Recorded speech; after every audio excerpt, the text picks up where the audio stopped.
लेकिन मैं इसलिए इतिहास का बार बार आपसे जिक्र करता हूं कि अगर आप इन घटनाओं को देखती तो आपको यह जरूर याद आ जाता कि आखिर क्या वजह है कि इनके खून के अंदर ये आया कहां से। इसी दिल्ली के अंदर एक कब्र बनी हुई है, और वो कब्र किसकी है वही मैं कहना चाहता हूं कि ये जो कब्र है उस वक्त भी शाह वलीउल्लाह ने खत लिख करके एक मुगल आक्रांता को भारत में दावत दी कि आप भारत आइए, भारत के अंदर इस्लाम खतरे में है। तो वो यहां आया और वलीउल्लाह के बुलाने पर वो यहां आने के बाद उसने हमला किया। आज भी वलीउल्लाह जैसे लोग, वलीउल्लाह तो दिल्ली की एक कब्र में लेटा हुआ है और उसे बहुत बड़ा फकीर, बहुत बड़ा पीर बता करके उसके ऊपर फूल चढ़ाए जा रहे हैं आज भी, और मूर्ख सनातनी जाते हैं। जिसने इस देश में हमला करने के लिए एक विदेशी आक्रांता को चिट्ठी लिखी और बुलाया। तो शाह वलीउल्लाह मरा नहीं है, उसकी कब्र जरूर है, लेकिन भारत के अंदर दिल्ली में जफरुल इस्लाम ने वही काम किया जो शाह वलीउल्लाह ने किया था। तो वो सोच मरी नहीं है। तो इस देश के खिलाफ गद्दार लोग जिन्होंने भारत की धरती पर विदेशी आक्रांताओं को बुलाया गया, उनकी कब्रें बना करके उनको बहुत बड़ा पीर फकीर बताया गया, और हम मूर्ख सनातनी अपना सर रगड़ने के लिए सब जगह जाते हैं। जब जब जो मुगल आया अपने साथ एक सूफी लेकर आया, और ये सूफी कौन थे हमें बताया गया कि ये नहीं मानते, बस इनका तार अल्लाह से मिला हुआ है। हर सूफी का चरित्र देख लीजिए। वो सूफी जो लोग तलवार से जोर पर हिंदू और सनातनों को शलवार पहना रहे थे, इन्होंने कहा कि जो नहीं पहन रहे हैं उन्हें मैं अपने सूफियाने कलाम से बदल दूंगा। इसलिए आप देखिए आज भी कुछ छोटी छोटी बातों पे गौर करना है आपको कि एक आपने अमीर खुसरो की गजल सुनी है, और हमारे यहां ऐसे लोगों को ऐसा महिमा मंडित करता है। ओफो अमीर खुसरो, ओफो हिंदू मुस्लिम एकता के पराक्रम पराकाष्ठा पे थे भाई, चरम थे, उनके मुकाबले कोई था ही नहीं हिंदू मुस्लिम एकता का। और कैसे कैसे उनके भजन हैं। अरे मेरे भाई, उन जरा अमीर खुसरो की वो लाइनें तो सुनो, वो लाइनों को तो याद करो, वो कह क्या रहा है। हमने सुना नहीं, क्योंकि हम भक्ति में लीन लोग हैं। हमें लगा जितने भक्तिवादी हम हैं उतने दूसरे होंगे, लिहाजा हमने रुक करके उन शब्दों की संधि विच्छेद नहीं किया। तो वो क्या है उनका, उनकी जो लाइन है, तिलक और क्या है वो छाप तिलक सब छीनो मुरी नजरें मिला के, यानी नजरें मिला के तिलक भी छीन लिया, नजरें मिला करके। तो सूफी क्या कर रहे थे, किसका तिलक छीना, किसकी आइडेंटिटी छीनी। तो सूफीज्म की दुकानें इस देश में खुली हुई हैं। आज भी सूफीज्म के नाम पे बड़ी बड़ी बातें की जाती हैं और बार बार कहा जाता है, लेकिन जितने सूफी मरे वो उनको, अगर वो सूफी थे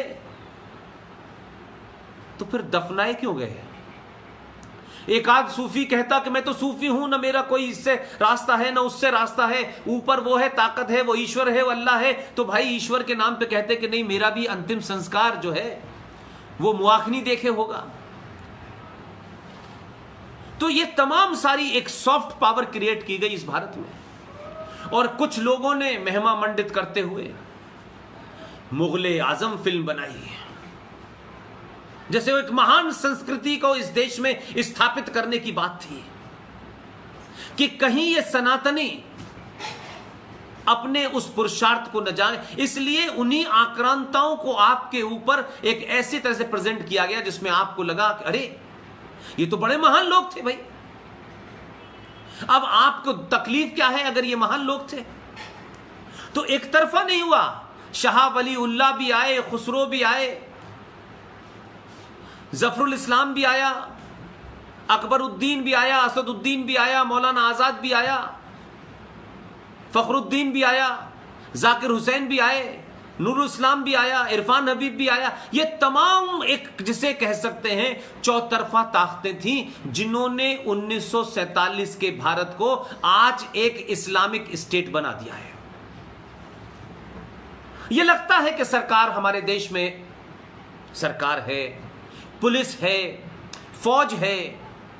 अब मैं सरकार को दोष इसलिए नहीं देता हूं कि यह सरकार भी एक ऐसे समय में आई है जब स्थिति इतनी खराब कर दी है कि इस सरकार से हम ये उम्मीद करें कि 24 घंटे में सब कुछ ठीक कर देगी, यह मुमकिन नहीं है। इसके इतने गहरे गड्ढे करे गए हैं, इतनी गहरी जड़ें हैं कि जब तक पूरा समाज उसके लिए तैयार नहीं होगा, कोई प्रधानमंत्री, कोई गृह मंत्री रातों रात सब कुछ नहीं कर सकता है। और आज तो खुल्लम खुल्ला दो हिस्सों में देश बटा हुआ नजर आता है। यह देश पहले नहीं बट रहा था, यह कहा जाता है अब बट रहा है, यह बट नहीं रहा। यह हजारों साल से सोए हुए सनातनी को अपने होने का बोध होने लगा है। वो अब सवाल पूछने लगा है, वो ये पूछने लगा है, भाई ये भारत के संविधान में आर्टिकल 26 के तहत राइट टू रिलीजन है, तो राइट टू रिलीजन में आपको कहा गया कि आप अपने मजहब की प्रैक्टिस कर सकते हैं, प्रोफेस कर सकते हैं। लेकिन डिबेट के बाद उसमें एक चीज जिस पे अंबेडकर पूरी तरीके से रजामंद नहीं थे, राइट टू प्रोपगेट, अंबेडकर रजामंद नहीं थे इस पे, लेकिन उस वक्त के महान विजनरी नेताओं को जल्दी थी, क्योंकि वो तो 1946 में ही नॉमिनेट हो गए थे भारत के प्रधानमंत्री। और कमाल यह है कि भारत का संविधान 26 जनवरी 1950 को बना, और लेकिन भारत का पहला चुनाव 1952 को हुआ, और कहा गया पूरे देश की राय को इस संविधान में प्रकट किया गया है। तो वो 5 से 10 लोग जो थे, उनको किसने चुना था कि आप भारत का संविधान बनाएं और हमारा और सदियों तक हमारी आगे वाली जनरेशनों का भविष्य तय कर दें। 52 के बाद बनता तो मानते एक संसद चुनी गई है, लोगों का उसमें मत है, उसके बाद लोगों को चुना गया है, लेकिन ऐसा तो नहीं था। लेकिन अगर आज का समाज, आज का सनातनी सच मानों में जो वर्तमान स्थिति है उसको चैलेंज के साथ लेना चाहता है, इसलिए मैंने कहा कि सरकार जो कर रही है, सरकार का काम करने दीजिए। सनातनी समाज और हिंदू समाज बार बार जब यह कहता है पॉपुलेशन कंट्रोल पे नियम बना दीजिए, यूनिफॉर्म सिविल कोड लाके बना दीजिए, अरे भाई ये कानून है, ये कानून बनते रहेंगे, इससे समाज नहीं बदलने वाला। अगर समाज बदलना होता तो कानून से बहुत पहले बदल जाता। हम सनातनी लड़ाई को सही तरह लड़ना नहीं चाहते हैं, और बहुत सारे हमारे बीच में ऐसे कायर लोग हैं जो अभी भी इस बात की रट लगा देना चाहते हैं कि इस हिंदू में, इस सनातनी में जो जागृति पैदा हो रही है, इस जागृति को कैसे उतनी ही जागृति करें जिससे हमारी दुकान बंद न हो जाए। अगर ये ज्यादा जागृत हो गए तो ये हमसे भी सवाल पूछेंगे। लिहाजा किसी ने आपको ये किताब पढ़ने के लिए बताया, ये किताब भारत में मौजूद है, ये B.R. अंबेडकर की किताब है, हिंदी में भी है, इंग्लिश में भी है। इंग्लिश में इसका नाम है पाकिस्तान और पार्टीशन ऑफ इंडिया, हिंदी में भी इसका नाम है पाकिस्तान अथवा भारत का विभाजन। ये B.R. अंबेडकर की किताब है। मेरे आज के युवा नौजवानों, स्कूल में, कॉलेज में जो पढ़ते हो वो पढ़िए, वो आपको डिग्री देगी, डिग्री से आपको बड़ी छोटी नौकरी मिलेगी, मुझे उसमें इंटरेस्ट नहीं है। नौकरी जब करोगे जब ये राष्ट्र रहेगा, जब ये देश रहेगा। नौकरी करने के लिए हर आदमी अमेरिका और लंदन और इंग्लैंड और जापान नहीं जाएगा। लेकिन आज राष्ट्र की स्थिति क्या है? कश्मीर में कदम नहीं रख सकते, बंगाल में, मालदा में नहीं रख सकते।